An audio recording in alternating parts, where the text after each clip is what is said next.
Hey guys, GamerDads here, and I'm starting a new series dedicated to corrupted dungeons. I'm a Warbow main, and I want to challenge the current one-handed weapon meta. I'll do a play-by-play commentary on 5 fights to explain what's going on.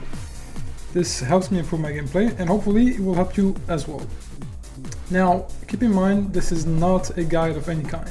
These are soccer level dungeons, and I'm just sharing my experience as I go.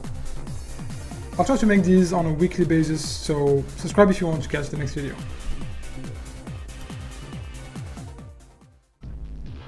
Our first fight is against a One-Handed Dagger build. This is a very high DPS build, so the last thing you want to do is get caught and stand still while they burst you down. You have to always stay on the move, kite back, and poke from afar. This is why I strongly recommend using Frost Shot on a Warbow. Without it, I would not have survived the first burst he got onto me. Mage Robe is another excellent tool against this build. Not only does it make your damage quite high, but it also purges your enemy from any self-buff they're using.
The second fight is probably the build you'll encounter the most in the corrupted dungeons.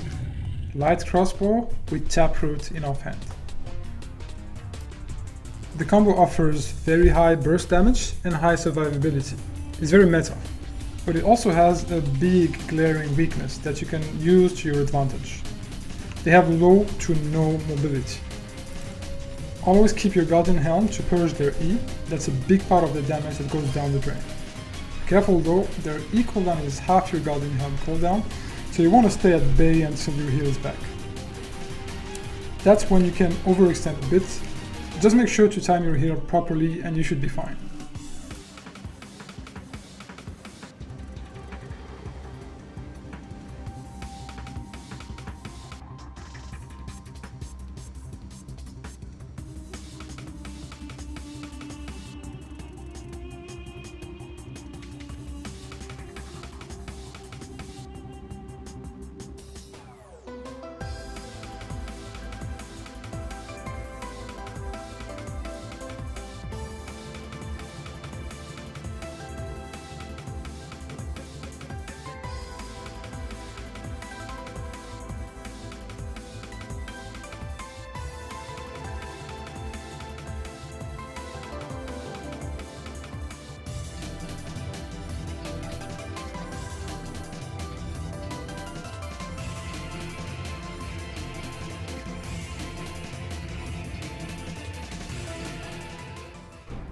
The third fight is versus a Claymore build.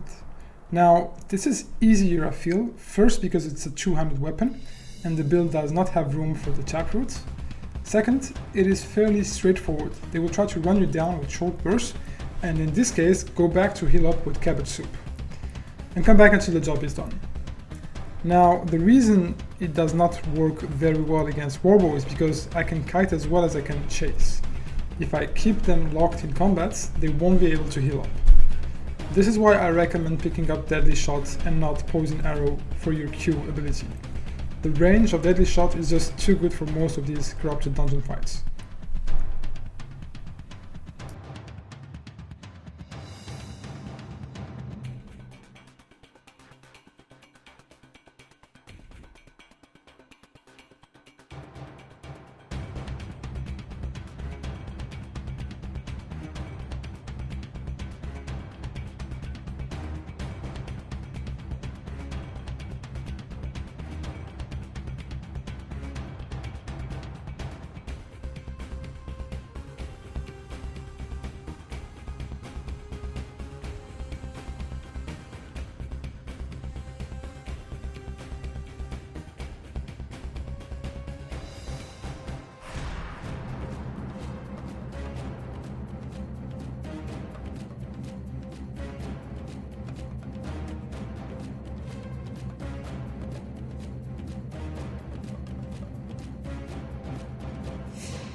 The fourth fight is an interesting one actually.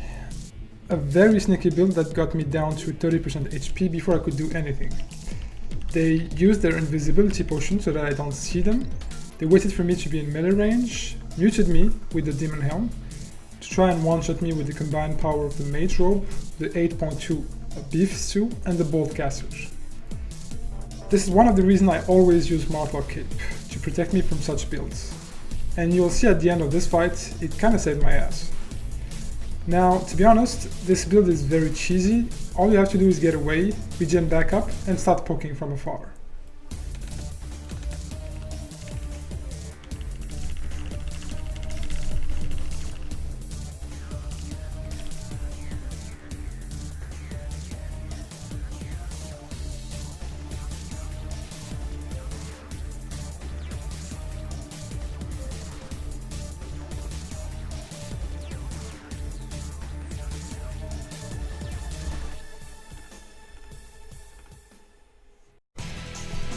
Last and least interesting of the five is against a curse user. The reason it's really not that interesting is that the Warbow is really a hard counter to the curse. Because they have very low mobility, you can kite them for days, and you still have your golden heal in case they manage to stack damage over time on you. So that's about it for the video. I hope you guys enjoyed. This new patch has really been a blast for me, and as I said earlier, I'll be doing more of these. So make sure to subscribe if you are interested in this kind of content.